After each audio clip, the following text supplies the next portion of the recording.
Lo inexplicable. Toda materia posee energía. Para algunos esta energía nos une a todos.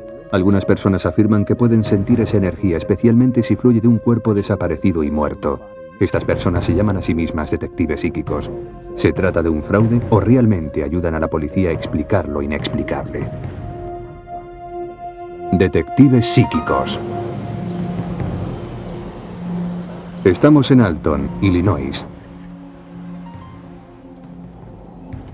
Mary Causet vivía en una casa en la otra orilla del río de San Luis. El 25 de abril de 1983, cuando estaba a punto de cenar, vio a través de la ventana a su novio, Stanley Holiday, montado en su coche. Yo fui la última persona con la que habló. Estaba en la cocina. Iba a prepararme algo cuando me dijo, ahora mismo vuelvo. Mary salió de la casa, se montó en el coche de su novio y los dos se marcharon.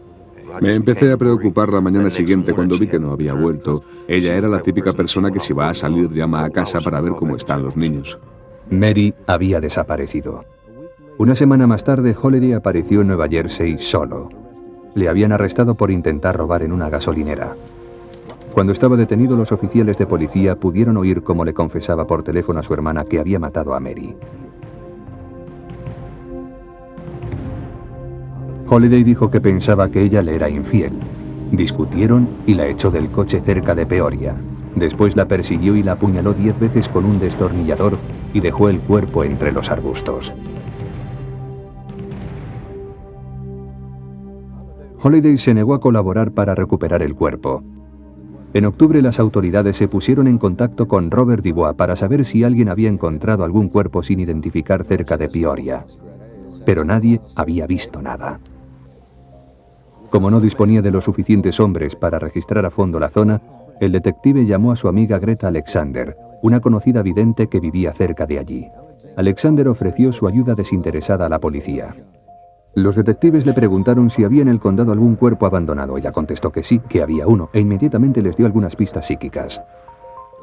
La letra S iba a tener un papel muy importante. Podía escuchar ladrar a un perro, y después vi a un hombre con una herida en la mano. Y podía oír algo así como, daos prisa, venid a recogerme, estoy aquí. Intentaba ponerme la peluca de Mary y me sentía como si estuviera dividida y no pudiera unir las partes de mi cuerpo. Alexander también nos dijo que buscásemos agua y un puente. Ella nos dijo dónde estaba el cadáver. Nos dijo la ropa que llevaba. Nos dio 20 o 21 detalles concretos no solo del cuerpo y de su posición, sino también sobre dónde podíamos encontrarla. Dubois quiso seguir adelante y comprobar estas pistas. Reunió una partida de búsqueda para peinar una zona de más de 6 kilómetros entre la autopista 121 y el río Mackinac. Encontraron un esqueleto de animal, pero ningún cuerpo humano. La psíquica insistió en que debían volver. Alexander estaba tan alterada que se unió a los detectives en la siguiente partida, algo que no suele hacer. Pero tampoco esta vez encontraron a la víctima. Sin embargo, estaba segura de que estaban buscando en el sitio correcto. En Alton, a Keith Jensen, el ayudante del fiscal, se le acababa el tiempo para poder acusar al sospechoso de asesinato. Si no encontraban el cuerpo, tendría que retirar los cargos. Por su propia cuenta, desesperado, también se puso en contacto con Alexander. Siempre que podemos empleamos los métodos tradicionales, pero cuando te enfrentas con un crimen así, a veces tienes que emplear recursos extraordinarios. Solo queríamos encontrar el cuerpo. El día de Halloween de 1983, Jensen se reunió por vez primera con la psíquica en su casa. Ella le pidió que llevara las huellas dactilares del sospechoso porque era una especialista en leerlas. Enseguida empiezas a ver cosas y te sientes como si estuvieras allí. Es como un viaje astral en el que vas muy deprisa. Pregunté si había alguna posibilidad de recuperar el cuerpo. Dijo que sí, pero también dijo que o lo encontrábamos ahora o no lo encontraríamos nunca. Entonces le pregunté quién encontraría el cuerpo. Me contestó que sería alguien con una herida en la mano. 12 días después, el fiscal volvió a la zona cerca del río Mackinac con la policía y una partida de búsqueda en un último intento de encontrar el cuerpo. Estaban a punto de darse por vencidos cuando de repente un agente les llamó desde un terraplén. Habían descubierto un cuerpo en estado de descomposición con la cabeza separada del cuerpo y una peluca al lado. Por fin, 7 meses después, el cuerpo de Mary había aparecido. Jensen, recordando la predicción de la psíquica, llamó a la gente que había encontrado el cuerpo. Le dijo que le enseñase la mano. Me enseñó la mano diciendo, se refiere a esto. Se había hecho una herida con un taladro. Fue algo sobrecogedor. El comprobar que ella nos había descrito con exactitud y antelación a la persona que iba a encontrar el cuerpo. Las otras predicciones de Alexander también resultaron ser acertadas. En cuanto a la letra S, el hombre que descubrió el cuerpo se llamaba Stephen. Y lo del agua cerca, había un río justo al lado. Y en cuanto a la cabeza, fue por efecto de la descomposición del cadáver.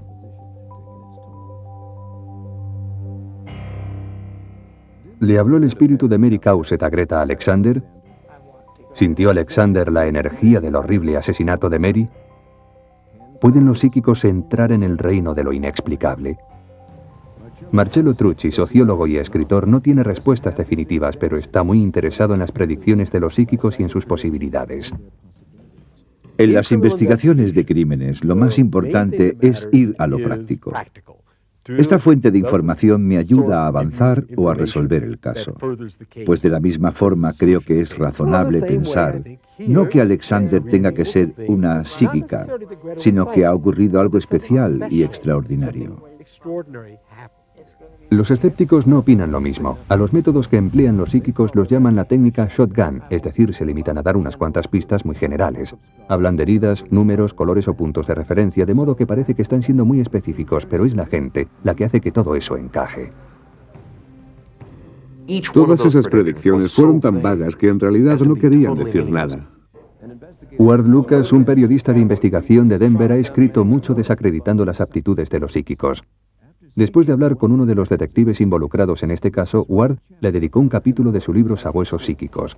En él afirma que aunque las predicciones de Alexander parecían precisas, en realidad no lo eran. Es como eso de que la inicial letra S tenía una relación muy importante con el caso. Lucas dice que esa S podría significar cualquier cosa. Sol, Sur, Stanley, el nombre del asesino. También llama la atención sobre el hecho de que el asesino le había dicho a la policía dónde había dejado el cuerpo, en una carretera junto a un río. Ella dijo, puedo ver un puente cerca, pero ella sabe perfectamente que es un río con muchos puentes. Sabe además que el cuerpo estaba junto al río porque el sospechoso se lo había dicho a la policía. Es evidente que tiene que haber un puente cerca. En cuanto a la cabeza separada del tronco, Lucas afirma que Alexander sabía que la víctima llevaba meses desaparecida. Su cuerpo estaba expuesto a la acción de los elementos y era normal que estuviera en estado de descomposición. La conclusión del periodista es que las predicciones de la psíquica no sirvieron para nada. ¿Ayudó a la policía a encontrar el cuerpo? No. Ella no influyó para que buscásemos en un lugar determinado. Buscaron en un sitio en el que iban a buscar de todas formas, así que fueron ellos los que más tarde completaron las predicciones para que todo encajase. Pero no fue Greta Alexander la que guió a la policía hasta aquel lugar. El hecho es que si no hubiese sido por sus predicciones, no hubieran vuelto. Las coincidencias son sorprendentes. Un buen psíquico sugiere varias cosas y si por casualidad alguna ayuda a avanzar en el caso, todo el mundo se va a quedar asombrado. En este caso, esa coincidencia puede ser la seguridad que tenía la vidente de que sería un hombre con una herida en la mano el que encontrase el cuerpo. Los escépticos lo llaman pura suerte. Los que creen lo consideran una prueba de que existe una clase misteriosa de conocimiento. La decisión depende de si cree usted o no en lo inexplicable. ¿Cómo consiguen los detectives psíquicos la información? Algunos dicen que existe una energía esencial e inexplicable que tenemos todos y que se transmite a través de los efectos personales. Los detectives psíquicos tocan los objetos que ha utilizado una persona desaparecida y afirman que pueden sentir su energía esencial. Esto puede ser lo que ocurrió en Williamston, Florida. En la mañana del 24 de marzo de 1994, Norman Lewis, de 76 años de edad, le dijo a su novia que iba a salir y que la vería más tarde. Lewis se marchó de su casa en Williamston, pero no volvió nunca. Se lo dejó todo. Su cartera, su DNI, las tarjetas, sus medicinas, Padecía glaucoma y se dejó su medicina para los ojos. Desapareció con su vehículo, una vieja furgoneta roja y blanca. A pesar de las investigaciones de la policía, pasaron 16 meses sin que consiguieran una sola pista. Era un caso muy difícil y estaban trabajando mucho en él. Quiero decir que no tengo palabras para agradecer su dedicación cuando había pasado tanto tiempo. El detective Brian Hewitt se sentía tan frustrado que decidió hacer algo que nunca antes había hecho. Llamó a Noreen Renier, una psíquica de Florida. En pocas palabras, nos encontrábamos en un callejón sin salida. Se nos habían acabado las pistas, así que llamé a Noreen. Tenía mucha fe en sus aptitudes. El caso es que durante un año y unos pocos meses lo habíamos intentado todo y no habíamos conseguido nada, absolutamente nada. Así que pensamos, bueno, intentemos esto. Pasó un mes hasta que Noreen pudo hacer un hueco en su agenda para recibir a Brian. Me pidió que llevase cualquier efecto personal que la persona hubiera llevado puesto o usado, un cepillo, unos zapatos, ese tipo de cosas. Yo disponía de un par de zapatos y de la cartera que se había dejado. Los psíquicos como Renier afirman que pueden sintonizar con alguien a través de las vibraciones que captan en sus efectos personales. Es una técnica llamada psicometría. El detective dice que aún no le había contado nada sobre la desaparición de Norman Lewis cuando la vidente entró en trance. Tengo la sensación de estar en el aire. Estoy en una vieja furgoneta. Caigo cuesta abajo. Renier dejó que el policía grabase las sesiones. El detective escuchaba estas cintas a menudo, buscando pistas.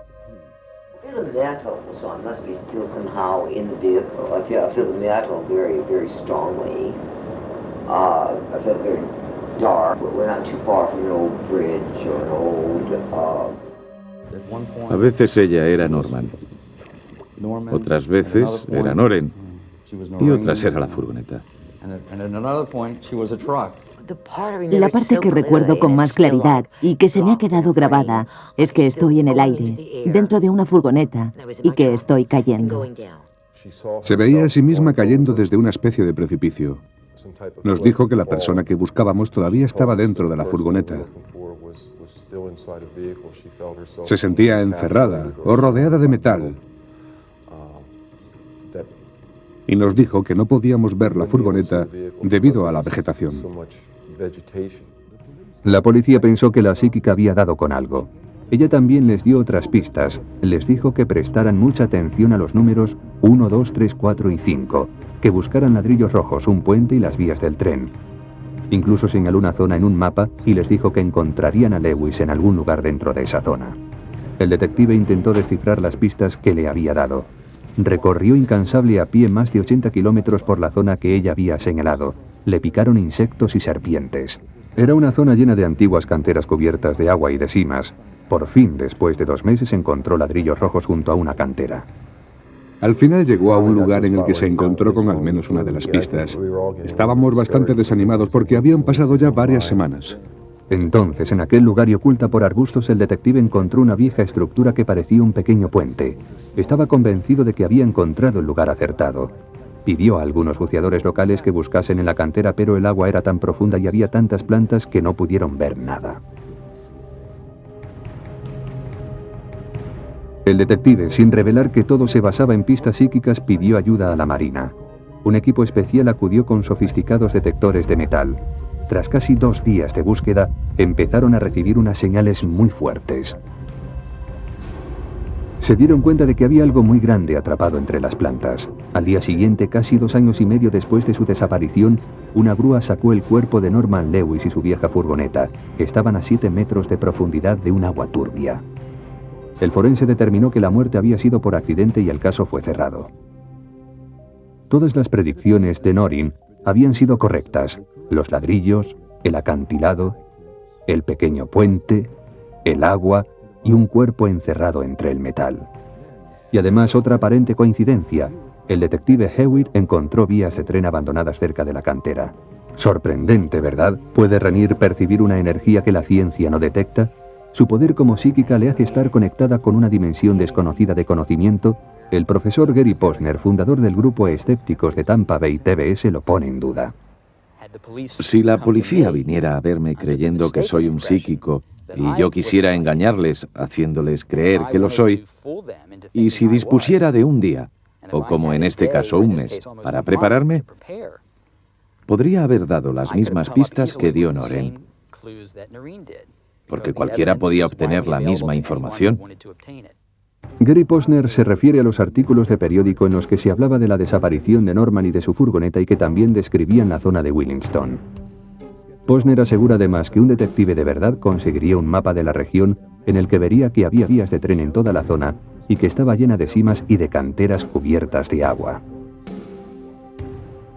Posner afirma también que conociendo los hábitos y la edad de Lewis se podría deducir fácilmente su paradero. ¿Dónde pueden estar un hombre y su furgoneta que han desaparecido hace 2 años si no es sumergidos bajo agua turbia? Para los escépticos, la posibilidad de analizar un caso a posteriori siempre ayuda a hacer predicciones acertadas. La policía no espera que los psíquicos acierten en un 100%, pero es la policía la que a veces hace que la credibilidad de estos aumente, haciendo que las pistas encajen con los hechos. Para ser sincero, le diré que al final intentábamos hacer que todas las cosas encajaran. Por ejemplo, creemos que los números 4 y 5 corresponden a la carretera estatal número 45, y el 2 y el 1 corresponden a la distancia exacta que hay desde su casa hasta donde fue encontrado su cuerpo. Supongo que somos culpables de intentar hacer que todo aquello encajase perfectamente. Estos supuestos aciertos de los psíquicos se basan solo en una gran capacidad deductiva y en la posibilidad de analizar los casos a posteriori, ¿o se trata de una habilidad especial que todos tenemos? Las madres lo tienen. Se llamaba intuición femenina, aunque ahora lo llaman simplemente intuición. Los policías también lo tienen y lo utilizan. Lo llaman presentimientos, corazonadas. En definitiva, a donde quiero llegar es que todos lo tenemos. Tan solo le damos diferentes nombres, eso es todo. Todavía no sé bien lo que pensar. Solo sé que en este caso en concreto funcionó, y no me avergüenza admitirlo. Lo único que puedo decir es que sin las pistas que nos dio la psíquica Norman, todavía estaría 7 metros bajo el agua. Puede ser muy divertido ir a ver a un psíquico o a un astrólogo, sobre todo si no es demasiado caro. Puede ser un buen pasatiempo, y no veo nada malo en ello, mientras quede bien claro que por lo que sabemos no tienen ninguna base científica. Es tan solo un pasatiempo. A la gente que cree en los detectives psíquicos, estas bases científicas no les importan. Para ellos lo importante es la atracción de lo inexplicable.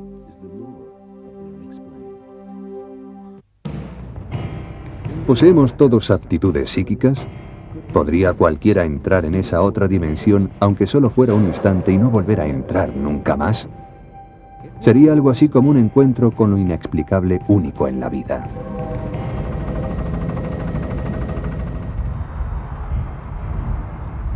En Los Ángeles, en 1980, la corporación Lockheed desarrolla en alto secreto un equipo aeronáutico para el ejército. Etta Smith, dependiente de material naval, estaba trabajando cuando escuchó por la radio que Melanie Uribe, una enfermera de su barrio, había desaparecido mientras iba al trabajo. En cuanto dijeron que iban a hacer una búsqueda casa por casa, fue como si viera dónde estaba. De repente una voz en mi mente me dijo, no está en una casa. Era como si alguien me hablara, pero no había nadie. Estaba yo sola. La visión de Etta fue tan intensa que se asustó. Después del trabajo fue a la comisaría, aunque antes de decidirse a entrar dio unas cuantas vueltas. Estaba nerviosa y temía que no se la tomasen en serio. El detective Lee Ryan logró convencerla para que le contara su visión. Ella le contó que alguien había secuestrado a la enfermera y la había arrojado a un precipicio. Le hice caso porque sabía algo que no había aparecido ni en los periódicos ni en la radio. Tenía tanta información que éramos conscientes de que sabía algo muy importante para el caso, aunque no sabíamos exactamente el qué. La policía sospechaba que la desaparición de la enfermera se trataba de un crimen. Ya habían encontrado su furgoneta incendiada, pero aún no sabían dónde estaba ella. El detective llevó a Smith ante un mapa y le preguntó si podía señalar exactamente dónde buscar. Cuando mencioné López Canyon, algo se despertó en ella y señaló sobre el mapa. En ese momento le tomé una fotografía. Y yo le dije, ahí es, está allí. Hay una curva y un camino de tierra que lleva hasta ella. Y también hay una colina detrás. Y todo esto lo veía con mucha claridad. No veía el cuerpo, pero podía ver algo blanco entre los arbustos. Smith le dejó su número de teléfono al detective y él le prometió que comprobaría su historia. Le aconsejó que se fuese a casa, pero Smith seguía angustiada por la visión, así que recogió a sus hijos y se dirigió hacia López Canyon. Creo que me sentí obligada a ir por 2 razones. La primera, porque deseaba desesperadamente estar equivocada. La segunda, porque no estaba segura de que fueran a ir a buscarla. Cuando llegamos y salimos del coche, empecé a sentir una sensación de urgencia. Estaba casi temblando. Era una sensación muy rara. Podía sentir algo malo. Y entonces dije, sé que está aquí. Puedo sentirlo. En medio del sobrecogedor silencio del cañón le dio un ataque de pánico. Tenía que salir de allí enseguida. Fue entonces cuando observó que en la cuneta había huellas de ruedas. Cuando me agaché y puse la mano sobre las huellas por donde habían pasado las ruedas, el nerviosismo y la impresión se multiplicaron. Era como un termómetro a punto de estallar. Sentí que ella había pasado por allí. Smith se montó en el coche y se alejó de allí a toda velocidad. Entonces, de repente, su hija gritó. Mamá, mamá, espera, para, me dijo. He visto algo ahí detrás. Cuando vi aquellos zuecos blancos me dije, Dios mío, es ella, es ella. Lo único que quería era salir corriendo. Smith vio a un policía que se dirigía hacia ella y le hizo una señal con la mano para que se parase. Le contó exaltada lo que había visto y dónde podía encontrar el cuerpo. Él le dijo que se fuera a casa y que ya no había nada que pudiera hacer. Esa misma noche, un poco más tarde, 2 detectives llamaron a su puerta y le pidieron que fuera a la comisaría para ser interrogada. Lo que había empezado como una visión se estaba volviendo una pesadilla. Smith accedió a someterse a la prueba del detector de mentiras. La interrogaron hasta las 5 de la mañana, la encarcelaron y al final la acusaron de asesinato. Me desnudaron para registrarme. Me registraron por todo el cuerpo. Me pusieron en una celda repugnante. Fue algo inhumano. Smith pasó 3 días entre rejas, pero seguía declarándose inocente hasta que la policía descubrió la identidad de los verdaderos asesinos, y ella no tenía ninguna relación con los 3 hombres que habían confesado cometer el asesinato. Pocos meses después, Smith presentó una demanda contra el Departamento de Policía de Los Ángeles por detención ilegal. Finalmente, el juez dictaminó que la policía se había equivocado al arrestar a Smith y un jurado le concedió una indemnización de $26.000, mucho menos de los $75.000 que ella pedía. Etta Smith ni se consideraba antes ni se considera ahora una vidente. Nunca más ha vuelto a tener una visión ni sobre una persona desaparecida ni sobre cualquier otra cosa. Su experiencia es lo que los creyentes en lo paranormal consideran una prueba definitiva de que algunas personas poseen el poder de la intuición más allá de lo que la ciencia puede explicar. Durante más de 30 años, el profesor William Roll ha estudiado los fenómenos paranormales. Como escritor y director de la Fundación para la Investigación de los Fenómenos Psíquicos de Atlanta, considera que experiencias como la de Smith son extraordinarias y relacionadas con las aptitudes que según él tenemos muchos de nosotros. Las personas que poseen un sentido psíquico tienen la capacidad de entrar en algo que está más allá de lo que podemos ver u oír. Y está dentro de nuestras mentes y del cerebro. No hay nada misterioso en ello. Forma parte de nosotros como seres humanos. Para Roll puede tener mucho valor una visión como la que tuvo Smith, pero la policía es más escéptica. Un agente de incógnito entró en la celda de Etta para averiguar cómo podía saber tanto del asesinato y por qué había ido hasta allí. En su informe, el agente decía que Smith tenía un motivo para contarle su visión a la policía: el dinero. El abogado Michael Fox representó en 1987 a la ciudad de Los Ángeles en el juicio. Todo se basaba en la hipótesis de que ella había obtenido la información en la calle y la había utilizado para inventar su visión. Smith afirmó que toda la información estaba dentro de su mente. En el juicio, el abogado defensor intentó demostrar por qué la policía no la creía. El departamento se basaba en que ella falló en la prueba del detector de mentiras. Algunas de sus respuestas fueron contradictorias. Y además, las cosas que ella sabía, solo podía saberlas el autor del asesinato. La policía no creyó en la inexplicable visión de Smith. Pensaron que se trataba de un rumor más de los que circulaban por el barrio. Sin embargo, el detective Ryan, el primero en hablar con Smith, seguía pensando que ella decía la verdad. Me dijo que nos ayudaría en lo que fuera, aunque le crease problemas y la gente se riera de ella o la criticaran en el trabajo. El abogado defensor de la ciudad aún sostiene que Smith nunca tuvo una visión. Nadie me ha demostrado que fuera verdad. Todo lo que he leído referente a esto sugiere que fueron coincidencias y que la gente saca conclusiones precipitadas. ¿Oyó Smith los rumores que circulaban por el barrio o tuvo realmente una visión? Solo ella sabe la verdad. Nunca ha vuelto a tener otra visión. Hoy han pasado casi 2 décadas y aún no tienen idea de por qué ocurrió. Para ella, esta fugaz incursión en el más allá sigue siendo inexplicable. Los detectives psíquicos entran en un caso normalmente después de que la víctima desaparezca, pero hay un detective psíquico que parece tener unos poderes más inexplicables todavía. Predijo los lugares donde encontrar los cuerpos de 2 niñas antes de que fueran asesinadas. Se trata de uno de los casos de asesinato más famosos en la historia de Canadá.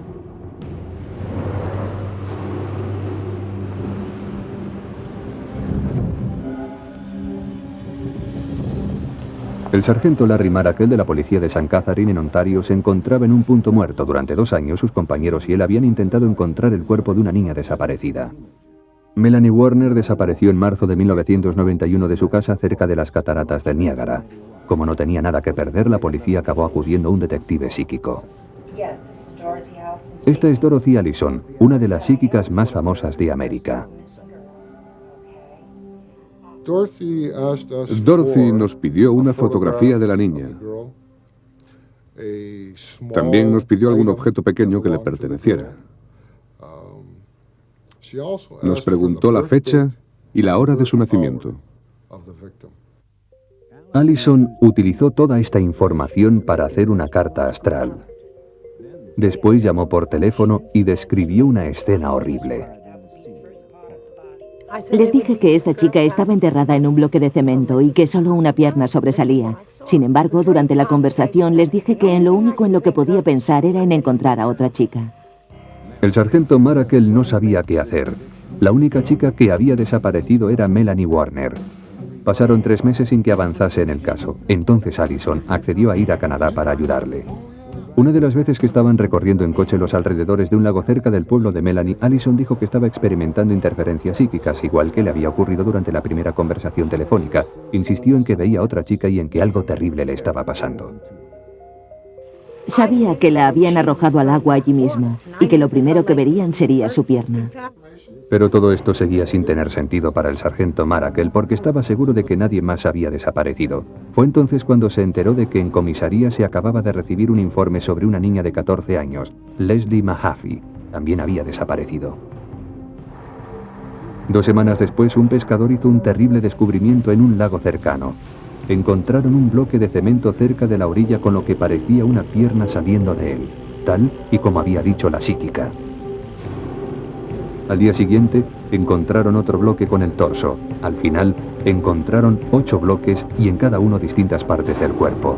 Avisaron al sargento Maracle para que fuera allí. Él pensó que se trataba de la chica a la que habían estado buscando desde el principio, Melanie Warner.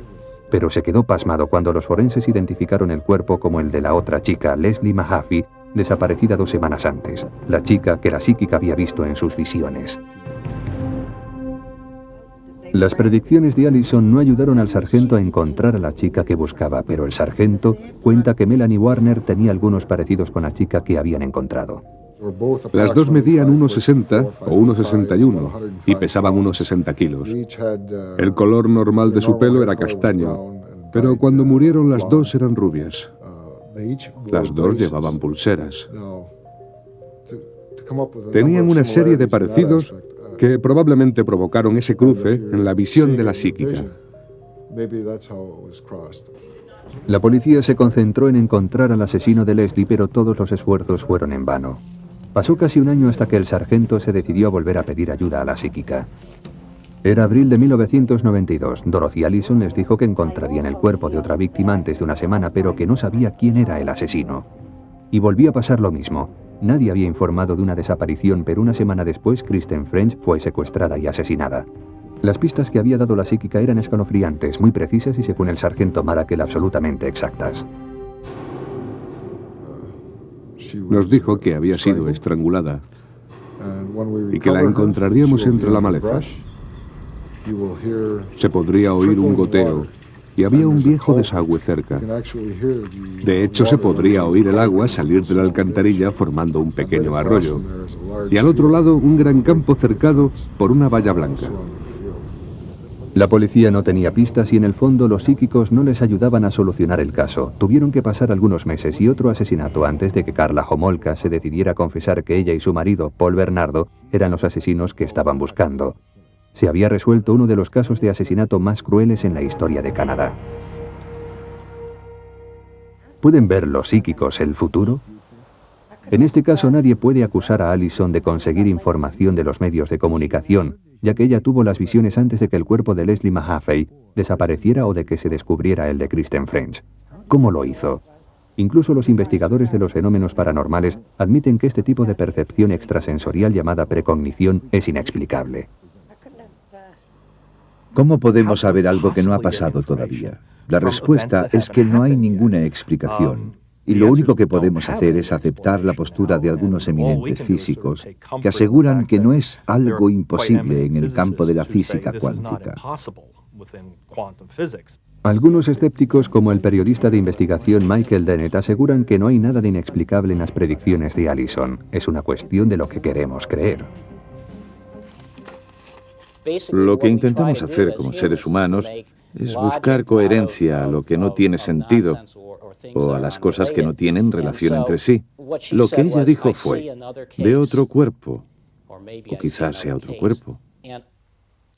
Y a partir de entonces, tan solo tuvo que esperar que sucediera un caso que coincidiese con su predicción. Allison dice haber trabajado en más de 5.000 casos en su carrera, pero no existe un número oficial de los casos que ha resuelto. No puede explicar sus visiones y tampoco se siente obligada a hacerlo. Yo no voy por ahí intentando hacer que la gente me crea. Yo les doy lo que tengo y les dejo que hagan con ello lo que quieran. Y si eso es algo malo, pues que no me hagan caso y me dejen en paz. ¿Qué más puedo decirles? Señale al asesino, encuentre el arma del crimen. Para los escépticos, este es el lado práctico del que carecen las predicciones de los psíquicos. En Canadá, ella no ayudó a resolver el crimen. No ayudó a coger al criminal. De hecho, ni siquiera evitó el crimen, suponiendo que realmente lo viera antes de que sucediera. Es lo que pasa con Melanie Warner, la chica del primer caso que sigue desaparecida. El padrastro de Melanie acabó confesando que él la había matado y describió a la policía el lugar donde estaba el cuerpo. Pero la policía no pudo encontrarlo. La psíquica dio algunas pistas, pero no ha ayudado a resolver este misterio. ¿Fue lo de Allison una suposición afortunada o de verdad puede ver el futuro? La respuesta es fácil para los que creen en lo inexplicable. Los detectives psíquicos tienen sus seguidores entre algunos organismos policiales, pero también tienen todo un ejército de detractores. Existe otro punto de vista en lo referente a los detectives psíquicos y sus llamados inexplicables poderes. Para conocerlo tenemos que ir a un pequeño pueblo de Arkansas, un lugar donde se supone que nunca pasa nada malo. Esta es Morgan Nick, una niña de 6 años que juega en la cocina. Feliz, segura, a salvo, sus juguetes están recogidos en su habitación. Su madre los mantiene así, mientras reza para que Morgan vuelva. La noche del 9 de junio de 1995, Morgan y su madre estaban jugando en este pequeño campo de béisbol en Alma, Arkansas. Cuando el partido estaba terminando, su madre vio a su hija mayor cogiendo luciérnagas y jugando sobre un montón de tierra. Se dio la vuelta y unos pocos minutos después, Morgan había desaparecido. Estaba segura de que no se había ido ella sola, era muy pequeña y estábamos lejos de casa. Por eso, mi primer temor fue el miedo que tienen todos los padres, que alguien se la había llevado, que algo había pasado. Y actuamos inmediatamente. El pequeño pueblo se puso en acción. Los voluntarios ayudaron a la policía organizando grupos de búsqueda. Repartieron fotos de Morgan y un retrato robot del sospechoso. Pidieron ayuda a la Policía Estatal de Arkansas, al Cuerpo de Policía de Carretera y al FBI. Entre junio y septiembre de 1995, 65 agentes se dedicaron exclusivamente al caso. Siguieron miles de pistas, recorrieron cientos de kilómetros buscándola, persiguieron a sospechosos por todo el país, pero no encontraron ni rastro de Morgan Nick. Las llamadas de los psíquicos describiendo sus visiones sobre la pequeña lo único que hacían era aumentar el dolor. Hasta entonces el 99% de las llamadas no nos habían servido para nada. Lo único que hacían era estorbarnos, hacernos perder tiempo y dinero y ocupar a más y más hombres. Para la policía, las visiones de los llamados psíquicos eran desesperadamente ambiguas. Pero a pesar de todo seguían las pistas y de hecho también seguían a los psíquicos. Sospechaban que alguno podría estar ocultando algo. Podría ser que el propio secuestrador intentara mandarnos un mensaje oculto. Si le seguíamos, nos asegurábamos de eliminar esa posibilidad. La madre de Morgan estaba asustada por las visiones de los detectives psíquicos. Para ella lo único que hacían era aumentar y prolongar su angustia. Cada vez que un psíquico se metía por medio, solo conseguía crear confusión. Llamaban diciendo que sabían dónde estaba el cuerpo y que la cabeza estaba en un lugar diferente del cuerpo, o que Morgan estaba en un cuarto oscuro y frío, donde la torturaban cruelmente. Todo esto lo único que hacía era atormentarnos. No aportaba ningún dato útil para resolver el caso. No solucionaba nada. Hacía que los investigadores siguieran pistas que no tenían nada que ver con el caso. Hasta entonces la policía había recibido más de 300 llamadas de los detectives psíquicos, pero Morgan seguía sin aparecer. La persona que secuestró a Morgan no está sola en el mundo. Hay personas ahí fuera que saben dónde está y que saben lo que le ha ocurrido. Por eso creo que al final aparecerá alguien, pero no creo que sea gracias a la ayuda de los psíquicos. 300 visiones y nada. Es otro punto de vista en el debate sobre la utilidad de los detectives psíquicos. En el caso de Alma, los detectives psíquicos no fueron una ayuda para la policía y para otros organismos de seguridad del Estado no existen documentos oficiales y los estudios objetivos sobre la utilidad de los psíquicos son muy difíciles de conseguir. Los organismos de seguridad que consultan con estas personas lo hacen tan solo para asegurarse de que se investigan todas las posibilidades. Si un oficial de policía no puede resolver un caso y con la ayuda de un psíquico fuera capaz de resolverlo, para mí no habría utilizado todos los medios posibles para resolver el crimen. Tenemos que trabajar con pruebas sólidas. Puede que recibas un montón de soplos, pero si ninguno ayuda a conseguir una prueba sólida, entonces a la policía no le sirve de nada. El exdetective Joe Nichols, que trabaja ahora para la organización de escépticos más grande del mundo, CICOP, el Comité para la Investigación Científica de los Fenómenos Paranormales, afirma que los detectives psíquicos no son útiles y les plantea un reto. Si realmente están seguros de tener poderes científicos, díganos, cuéntenle al ansioso público americano dónde está Jimmy Hoffa. ¿Dónde está el cuchillo con el que asesinaron a Nicole y a Ron? Hasta ahora los psíquicos no han respondido a estos retos. ¿Significa eso que las aptitudes psíquicas no existen? Es una pregunta controvertida que se llevan haciendo los estudiosos de lo paranormal durante más de 100 años. El investigador William Roll, director de la Fundación para la Investigación Psíquica, ha dirigido algunos estudios científicos sobre personas que aseguraban poseer habilidades psíquicas. Durante su investigación ha descubierto que la actividad en el hemisferio derecho del cerebro es mayor en estas personas. Una de las psíquicas cuyas ondas cerebrales fueron analizadas fue Noreen Rennier. Había señales de ondas alfa. Y también había señales de que en el hemisferio derecho del cerebro había más actividad que en el izquierdo, cosa que también ocurre en los estudios y experimentos parapsicológicos.